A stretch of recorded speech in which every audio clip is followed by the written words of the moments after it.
안녕하세요, 여러분. 오늘은 우리가 자주 드시고 건강에 좋다고 알려진 고구마에 대해 깊이 있는 이야기를 나눠보려고 합니다.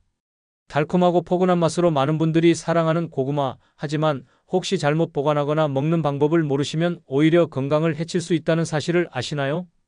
특히 우리 중장년층에게는 고구마가 단순한 간식을 넘어 혈당과 혈압, 면역력까지 관리해주는 소중한 건강 파트너가 될 수 있습니다.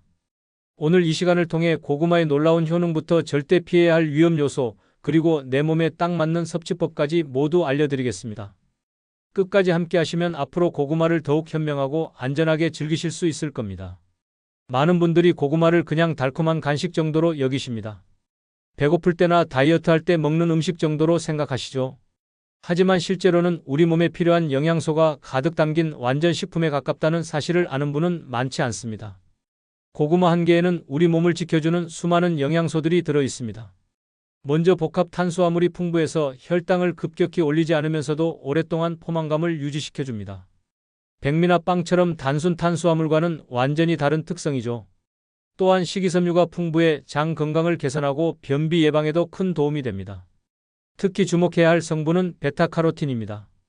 이 성분은 우리 몸속에서 비타민 E로 변환되어 시력 보호와 피부 건강, 그리고 면역력 강화에 중요한 역할을 합니다. 나이가 들수록 약해지기 쉬운 눈 건강을 지키는데 특히 효과적이죠. 칼륨 함량도 높아서 나트륨을 배출하고 혈압을 안정시키는 데 도움을 줍니다. 실제로 경북 안동에 사시는 73세 김철수님의 이야기를 들어보겠습니다. 그분은 당뇨병 초기 진단을 받은 후 의사로부터 식단 관리를 철저히 하라는 권고를 받았습니다. 평소 단 것을 좋아하셨던 터라 간식을 끊기가 쉽지 않았는데 가족의 권유로 과자나 빵 대신 삶은 고구마로 바꾸셨다고 합니다. 처음에는 맛이 심심하다고 느끼셨지만 점차 고구마 본연의 달콤함에 익숙해지셨습니다. 하루에 한 개씩 오후 간식 시간에 꾸준히 드시기 시작했죠. 3개월 후 정기검진에서 혈당 수치가 눈에 띄게 개선되었을 뿐만 아니라 평소 자주 느끼던 피로감도 많이 줄어들었습니다. 의사 선생님도 놀라워하며 현재의 식단을 계속 유지하라고 당부하셨다고 합니다. 더욱 놀라운 변화는 그 외에도 있었습니다. 오랫동안 고생하던 변비가 자연스럽게 해결되었고 감기에도 잘 걸리지 않게 되었습니다. 가족들은 그분의 얼굴이 한결 밝아지고 활력이 생겼다며 기뻐했습니다. 지금도 매일 고구마 한 개씩은 꼭 챙겨 드신다고 합니다. 이처럼 고구마는 단순한 간식이 아닙니다. 우리 몸 전체의 건강을 종합적으로 관리해주는 천연 건강 보조제라고 할 수 있죠. 특히 우리처럼 나이가 들면서 혈당과 혈압 관리가 중요해지는 시기에는 더욱 소중한 식품입니다. 고구마를 건강식품으로 제대로 활용하려면 규칙적으로 적당량을 섭취하는 것이 중요합니다. 하루에 중간 크기 고구마 1개에서 2개 정도가 적당합니다. 간식이 생각날 때 과자나 빵 대신 삶거나 찐 고구마를 선택하시면 단맛도 즐기면서 건강까지 챙길 수 있습니다. 꾸준히 드시다 보면 분명히 몸의 변화를 느끼실 수 있을 겁니다. 고구마가 아무리 몸에 좋다고 해도 잘못 보관하거나 상한 것을 드시면 오히려 건강에 심각한 해를 끼칠 수 있습니다. 많은 분들이 모르시는 사실인데 고구마에 곰팡이가 생기면 아플라톡신이라는 강력한 독소가 만들어집니다. 이 독소는 간에 치명적인 손상을 일으킬 수 있어 절대 간과해서는 안 됩니다. 아플라톡신은 아스페르길루스라는 곰팡이가 만들어내는 천연 독소입니다. 세계보건기구 산하국제암연구소에서는 이를 1군 발암물질로 분류하고 있습니다. 이는 인간에게 암을 일으킨다는 충분한 증거가 있다는 뜻이죠. 특히 간암을 유발하는 주요 원인 중 하나로 알려져 있습니다. 문제는 이 독소가 눈에 잘 보이지 않는다는 점입니다. 곰팡이가 겉으로 보이지 않아도 이미 독소가 고구마 전체에 퍼져 있을 수 있습니다. 또한 열에도 잘 파괴되지 않아서 끓이거나 구워도 독성이 그대로 남아있게 됩니다. 부산에 사시는 69세 이정수님의 경험담을 들어보겠습니다. 그분은 평소 고구마를 좋아하셔서 마트에서 한꺼번에 많이 사서 보관하는 습관이 있으셨습니다. 작년 여름 습한 날씨가 계속되던 시기에 고구마를 평소처럼 비닐봉지에 넣어 부엌 구석에 두셨다고 합니다. 며칠 후 고구마를 꺼내보니 몇 개에서 하얀 곰팡이가 보였습니다. 아까워서 곰팡이 부분만 칼로 깎아내고 나머지 부분을 삶아서 드셨죠. 당시에는 맛도 평소와 다르지 않았고 별다른 증상도 없었습니다. 그런데 일주일 정도 지나면서 이상한 증상들이 나타나기 시작했습니다. 평소보다 심한 피로감과 소화불량, 그리고 식욕부진이 계속되었습니다. 처음에는 여름철 더위 때문이라고 생각하고 넘어갔는데 증상이 점점 심해져서 결국 병원을 찾게 되었습니다. 혈액 검사 결과 간 기능 수치가 정상 범위를 크게 벗어나 있었습니다. 의사 선생님은 최근에 특별한 약물을 복용했거나 독성 물질에 노출된 적이 있는지 물어보셨습니다. 그때서야 곰팡이 핀 고구마를 드신 이야기를 하게 되었고 의사는 아플라톡신 중독 가능성을 언급하며 즉시 입원 치료를 권했습니다. 다행히 조기에 발견해서 적절한 치료를 받을 수 있었지만 간 기능이 정상으로 돌아오기까지는 몇 달이 걸렸습니다. 그분은 지금도 정기적으로 간 기능 검사를 받고 계시며 고구마 보관에 각별히 신경 쓰고 계십니다. 아깝다고 곰팡이 부분만 떼고 먹은 게 이렇게 큰 화를 부를 줄 몰랐다며 후회의 말씀을 하셨습니다. 이런 위험을 피하려면 곰팡이가 조금이라도 핀 고구마는 아깝더라도 과감히 버려야 합니다. 곰팡이 부분만 제거한다고 해서 독소까지 사라지는 것은 아니기 때문입니다. 눈에 보이지 않아도 이미 고구마 전체에 독소가 퍼져 있을 가능성이 높습니다. 또한 겉보기에 멀쩡해 보여도 고구마 표면에 검은 반점이나 물렁한 부분이 있다면 주의해야 합니다. 이는 곰팡이 감염의 초기 단계일 수 있습니다. 고구마를 만져보았을 때 평소보다 무르거나 이상한 냄새가 난다면 먹지 마시고 버리는 것이 안전합니다. 우리 몸의 간은 한번 손상되면 회복이 쉽지 않은 중요한 장기입니다. 특히 나이가 들수록 간의 해독 능력이 떨어지기 때문에 더욱 주의가 필요합니다. 고구마의 건강 효능이 아무리 좋아도 안전하지 않은 것을 드시면 모든 것이 물거품이 될 수 있습니다. 그렇다면 고구마를 어떻게 보관해야 안전하고 오래 둘 수 있을까요? 많은 분들이 냉장고에 넣거나 그냥 비닐봉지에 담아 부엌에 두시는데 이런 방법들은 모두 잘못된 것입니다. 고구마는 다른 채소들과는 완전히 다른 보관법이 필요합니다. 고구마는 수확 후에도 살아있는 식물처럼 계속 호흡을 합니다. 따라서 온도와 습도 그리고 공기순환이 매우 중요합니다. 잘못된 조건에서 보관하면 빠르게 부패하거나 곰팡이가 생겨 독소를 만들어내게 됩니다. 먼저 온도가 가장 중요합니다. 고구마 보관에 적합한 온도는 12도에서 15도 사이입니다. 이보다 낮으면 냉해를 입어 속이 검게 변하고 단맛도 떨어집니다. 반대로 온도가 너무 높으면 빨리 싹이 트거나 썩게 됩니다. 일반 가정의 냉장고는 4도 정도로 너무 춥고 실온은 계절에 따라 변화가 크기 때문에 적절한 장소를 찾는 것이 중요합니다. 습도도 신경 써야 합니다. 너무 건조하면 고구마가 쪼그라들고 너무 습하면 곰팡이가 생깁니다. 적정 습도는 60%에서 70% 정도입니다. 그리고 무엇보다 중요한 것이 통풍입니다. 공기가 잘 통하지 않으면 습기가 쌓여 곰팡이의 온상이 됩니다. 전북 전주에 사시는 70세 정혜수님은 오랫동안 고구마 보관 때문에 고민이 많으셨습니다. 농사를 지으시는 분이라 가을에 고구마를 많이 수확하는데 제대로 보관하지 못해 많은 양을 버리게 되는 일이 잦았습니다. 처음에는 냉장고에 넣어두었는데 맛이 이상해지고 실온에 두면 금방 썩어버렸습니다. 이웃 농부의 조언을 듣고 여러 방법을 시도해 보았습니다. 먼저 비닐봉지 대신 종이봉투를 사용해 보았습니다. 종이는 습기를 어느 정도 흡수하면서도 공기는 통하게 해주기 때문이었죠. 하지만 여전히 보관 기간이 길지 않았습니다. 그러던 중 그물망을 이용한 방법을 알게 되었습니다. 양파를 보관할 때 쓰는 망사 자루에 고구마를 넣고 집 뒤편 창고에 바람이 잘 통하는 곳에 걸어두는 방법이었습니다. 창고는 직사광선이 들지 않으면서도 온도가 너무 높지 않아 적당했습니다. 이 방법을 시작한 첫 해 놀라운 결과를 얻었습니다. 11월에 수확한 고구마가 다음해 3월까지도 싱싱하게 보관되었습니다. 중간에 썩거나 곰팡이가 핀 것은 거의 없었고 맛도 수확 직후와 거의 차이가 없었습니다.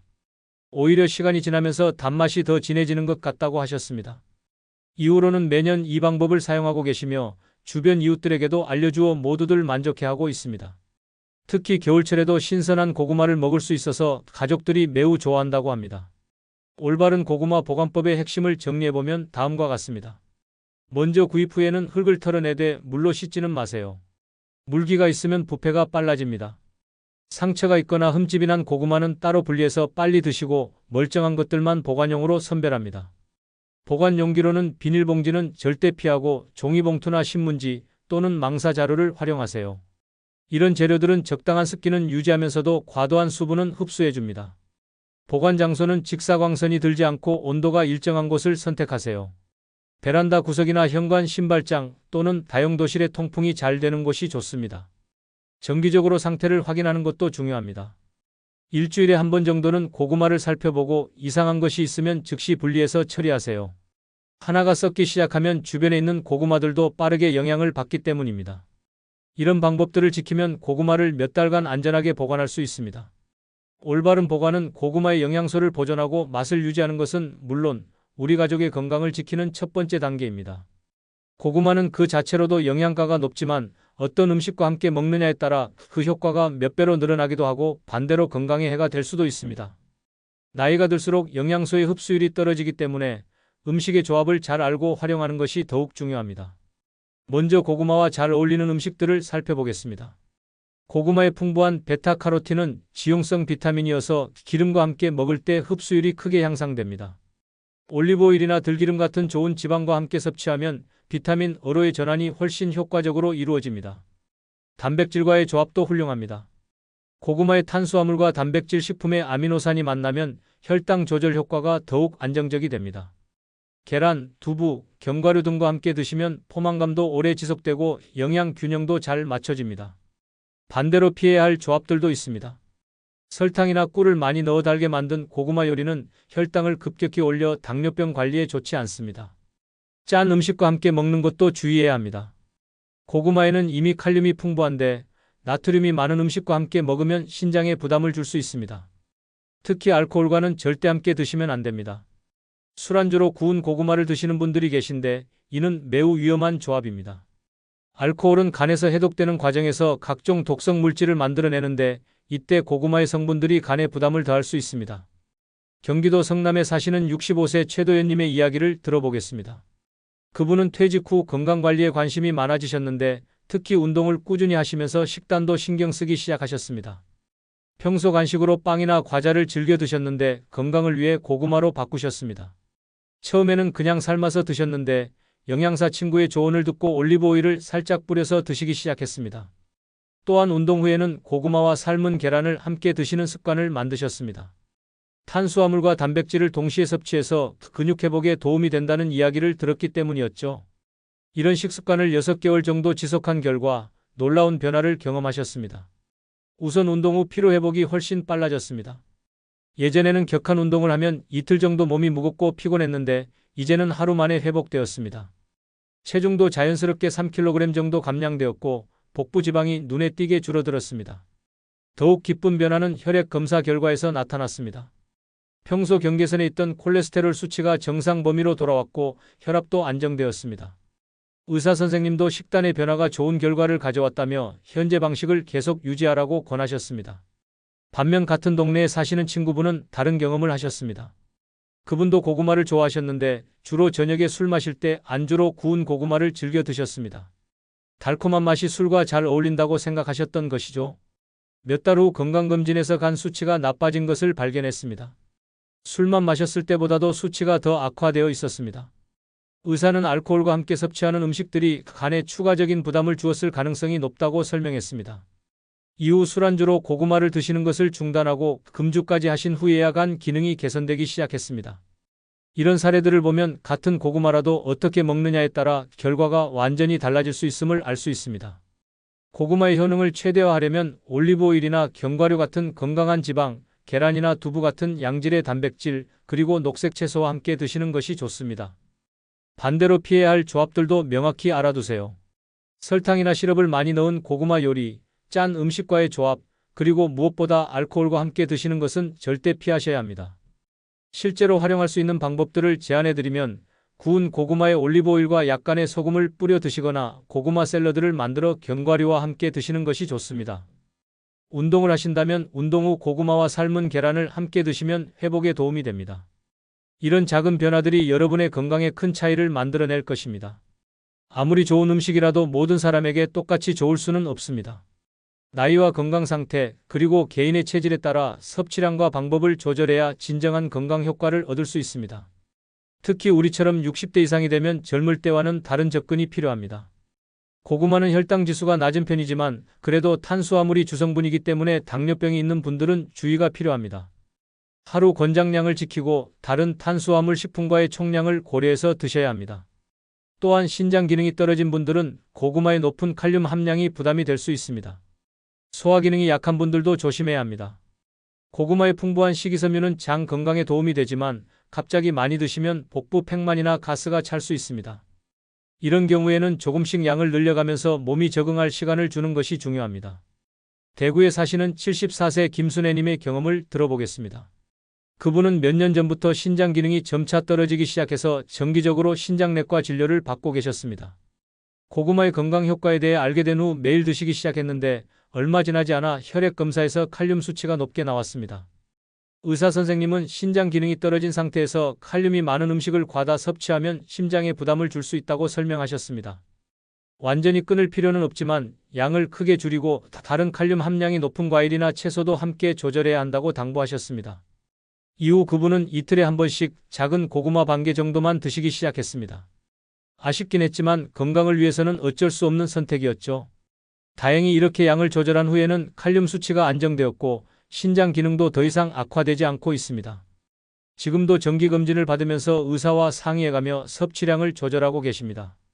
반면 같은 나이대인 박말수님은 완전히 다른 경험을 하셨습니다. 평소 만성 변비로 고생하시던 분이었는데 나이가 들수록 증상이 심해져서 약에 의존하는 경우가 많았습니다. 장운동이 활발하지 않아 복부 팽만감과 불쾌감이 일상이었죠. 고구마의 식이섬유 효과에 대해 알게 된 후 시도해보기로 하셨습니다. 하지만 처음부터 많이 드시지는 않았습니다. 소화가 약한 편이라 혹시나 부작용이 있을까 걱정되었기 때문입니다. 먼저 작은 고구마 4분의 1개부터 시작해서 일주일에 한 번씩 양을 조금씩 늘려갔습니다. 찐 고구마를 천천히 꼭꼭 씹어서 드시고 물도 충분히 마셨습니다. 2주 정도 지나자 장 움직임이 좀 더 활발해지는 느낌이 들었고 한 달 후부터는 변비약 없이도 자연스럽게 배변이 가능해졌습니다. 6개월이 지난 지금은 하루 한 개씩 드시면서도 전혀 불편함이 없고 오히려 전반적인 소화 상태가 좋아졌다고 하십니다. 이처럼 같은 연령대라도 개인의 건강 상태에 따라 완전히 다른 접근이 필요합니다. 자신의 몸 상태를 정확히 파악하고 그에 맞는 섭취법을 찾는 것이 중요합니다. 당뇨병이 있는 분들은 고구마를 드실 때 혈당 측정을 더 자주 해보시길 권합니다. 개인차가 있기 때문에 본인에게 맞는 적정량을 찾아야 합니다. 보통 중간 크기 고구마 반 개에서 1개 정도가 적당하며 다른 탄수화물 식품의 양은 그만큼 줄여야 합니다. 신장 질환이 있는 분들은 반드시 의사와 상의 후 섭취량을 결정하세요. 신장 기능의 정도에 따라 칼륨 제한이 다르기 때문입니다. 경미한 경우에는 조금 줄이는 정도로도 충분하지만 심한 경우에는 아예 피해야 할 수도 있습니다. 소화가 약한 분들은 생고구마보다는 충분히 익힌 것을 드시고 한 번에 많이 먹지 마시고 여러 번에 나누어 드세요. 처음에는 소량부터 시작해서 몸의 반응을 보면서 점차 늘려가는 것이 안전합니다. 혈압약을 복용하는 분들은 고구마의 칼륨이 약물 효과에 영향을 줄 수 있으니 의사와 상담해 보시기 바랍니다. 대부분의 경우 문제없지만 개인차가 있을 수 있습니다. 건강한 분들도 하루 권장량인 중간 크기 고구마 1-2개를 넘지 않도록 주의하세요. 좋은 것도 과하면 독이 될 수 있습니다. 다양한 채소와 과일을 골고루 드시면서 고구마를 그중 하나로 포함시키는 것이 가장 바람직한 방법입니다. 내 몸에 맞는 고구마 섭취법을 찾기 위해서는 인내심을 가지고 시행착오를 거쳐야 할 수도 있습니다. 하지만 그 과정을 통해 얻는 건강상의 이익은 충분히 그럴 만한 가치가 있습니다. 자신의 몸과 대화하면서 가장 적합한 방법을 찾아가시기 바랍니다. 여러분, 오늘 고구마에 대한 이야기를 들으시면서 많은 것을 느끼셨을 것이라 생각합니다. 우리가 평소에 쉽게 지나쳤던 고구마 한 개에 이렇게 많은 지혜와 주의점들이 숨어 있다는 사실이 새롭게 느껴지셨을 것입니다. 건강한 삶을 위한 지름길은 없습니다. 하지만 올바른 지식을 가지고 작은 습관들을 하나씩 바꿔나간다면 분명히 더 건강하고 활기찬 노후를 보내실 수 있습니다. 고구마는 그런 변화의 좋은 출발점이 될 수 있는 식품입니다. 오늘 말씀드린 것들 중에서 가장 중요한 것은 안전입니다. 아무리 좋은 음식이라도 안전하지 않으면 의미가 없습니다. 곰팡이가 조금이라도 핀 고구마는 아깝더라도 과감히 버리시고 올바른 보관법으로 신선함을 유지하세요. 그리고 자신의 몸 상태를 정확히 파악하고 그에 맞는 섭취 방법을 찾으시기 바랍니다. 건강 상태에 따라서는 의사와 상의하는 것이 필요할 수도 있습니다. 무엇보다 꾸준함이 중요합니다. 하루아침에 건강이 바뀌지는 않지만 올바른 습관을 꾸준히 유지하면 몸이 변화하는 것을 느끼실 수 있을 겁니다. 여러분의 건강하고 행복한 삶을 위해 오늘 이 시간이 조금이나마 도움이 되었기를 바랍니다. 앞으로도 여러분의 일상에 도움이 되는 건강 정보들을 계속 전해드리겠습니다. 영상이 도움되셨다면 좋아요와 구독 부탁드립니다. 건강한 하루 보내시고 다음 시간에 또 만나요.